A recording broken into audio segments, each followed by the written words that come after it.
Now moving on to our next review, Christine's going to talk about Only Murders in the Building, Season 3. I dropped off from this show after Season 2. I'm like, this is just not working for me. But go ahead, spoiler review for Season 3. What's out right now? I think it's 8 episodes so far. Well, so far, in this series, they've been all working together to do their podcast and being a pretty cohesive unit. But in this season, they split off and they're having issues. Oh, they're fighting with each other. They fight with each other. Who caused they have different priorities. Well, the problem is that they're putting on this play, okay? And Martin Short's the director. Charles is in the play. And so he's really focused on the play, and Charles is there, and she's the only one that's working on the case.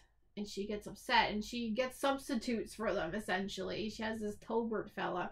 Selena Gomez, you're talking about. Yeah, she gets this Tolbert fella, and she gets the son of the guy from upstairs. She's working with them for a little bit, but they're not as good as working. How does their buddies. Meryl Streep and Paul Rudd come into this story? That's what everyone wants to know. Oh, okay. Spoilers. Well, Paul Rudd is the victim.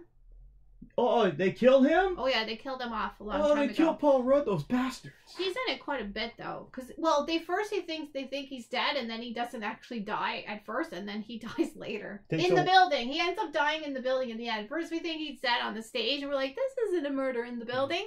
But he doesn't. He ends up dying in the building, in the elevator. So it takes a lot to kill Paul Rudd, then. Yeah, he falls. As it should. On top of them, almost, from the elevator. Mm-hmm. Yeah, so that's what's going on. And Meryl Streep is in the play. But we find out now in this last episode exactly why she's in the play. It's because she gave up a baby for adoption, and it's Paul Rudd's brother, Dickie. And that's why she's in the play. Do you think she killed Paul Rudd? No. But everyone thinks Dickie did it, so in the end, she confesses and said she did it. But she didn't do it. No, she didn't do it. But who did? We don't know. Yeah, there's still a couple episodes left. Yeah, it's still a mystery as to who did it. Is Meryl Streep's character, tell me about her character in this. Is she a real diva? Oh, no. Oh. No, she's more like a beatnik or something. She's a kid that went off to New York, and she's been working in doing little plays her whole life, and now this is her first Broadway. She's good, but she's a bit absent-minded. Anyway, and Martin Short's character falls in love with her. But now fair enough. The play is actually coming along really well, and then the cops come, and then she confesses and says she did it because they were going to arrest Dickie, and they interrupt the whole play because they're interviewing everybody, and because they thought they had caught the guy, and then basically the podcast reveals that it wasn't him. Isn't that what this podcast does every season? They reveal that the NYPD is kind of incompetent. Yes, and that cop is back. She's back. She basically raised a theater, and they all they're trying to do their final kind of rehearsal with the orchestra, and she interrupts it messes it all up on them. Is this season funny? Yeah, it's funny. Because I didn't find the last season very funny. That funny. Charles is they're all going through stuff.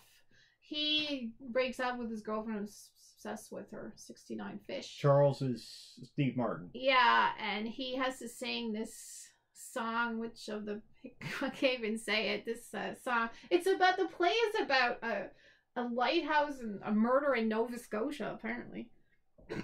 Anyway. Guess that's what people in New York City want to see. Well, the Pickwick triplets. Anyway, He has to say, and so they're going through a lot of things, and Mabel gets kicked out of the apartment because it was her aunt's, and she can't. Yeah, and she has no money. No, she has no money, so now she's just squatting with people right now. Why doesn't she just get a job? She's trying to do her podcast, and they don't even realize she's moved out. They go down to her apartment, and there's some other woman in there. Because that's how disconnected they've been from her. But in the end of this episode, they all get together, and they're going to work on it again, and they're the three amigos again. This building that this is set in, it's Yes. a pretty posh, upscale building. Oh Like, yeah. you gotta have a lot Meryl of money. Streep doesn't live in this building. I mean, you gotta have a lot of money anyway to live in Manhattan, but to live in that building, that seems Well, pretty upscale. The Paul Rudd was upstairs in the penthouse.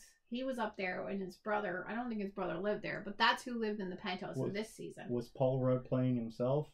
No, but he was playing an actor. Okay. What happened to Amy Schumer? She No, moved they out? move out. See, this is the thing. Now, that's what I'm just seeing in the first one. People move out of the building. Okay. But Meryl Streep doesn't live in the building because she can't afford it. Me too. Well, I'm sure And actual Meryl Streep neither could. does Mabel. Okay. Yeah, apparently she's just a bum now. Well, she's couch surfing. She's kind of always been, right? Yeah. Well, now she's officially homeless and couch surfing. But she has opportunity because Tina Fey wanted to work with her on her, that. Anyway, we see her a little bit, but she's doing it on her own. Didn't we just see Tina Fey in Haunting in Venice? We did. Okay. She's only in this for a little bit. Though, How's this season stack up so far compared to the other 2 seasons? I like it. I don't Better or worse? I see just as good. I do miss Nathan Lane in it though. Yeah. I don't. He's not in it. Okay. Well, you're going to review the last 2 episodes as they come out? Okay, so stay tuned for our next episode. Christine will review episode 9 and then the season 3 finale. Because we won't know who did it. A couple weeks from now. I'm sure until the very end. We will not know who did it. Because at this point, we have no idea. It could be many people. Wasn't really much of a suspense or mystery in the first 2 seasons. When they reveal, I'm like, oh, it's that guy. I'm like, who? Who cares? This one, we really don't know. There's a lot of people. There's even a guy that lives in the theater, like, he's homeless. He's like an old director, and he lives up with the rats and stuff. So he's the Phantom of the Opera. There you go. He's cooking them up. So he's gone insane up there. There's half his face burned off by acid, and he wears a half mask. But he's like, he was all excited when a rat went by, so I think he could cook it up. Anyway. Sure. Okay, so that's Christine's thoughts on season 3 of Only Murders in the Building. I haven't watched anything of this season because I tapped out after season 2. But let us know your thoughts down in the comments below for this season. Are you enjoying it? Maybe you tapped out like me. I don't know, maybe you're huge Selena Gomez or Steve Martin or Martin Short fans. What do you think about that controversy lately with Martin Short?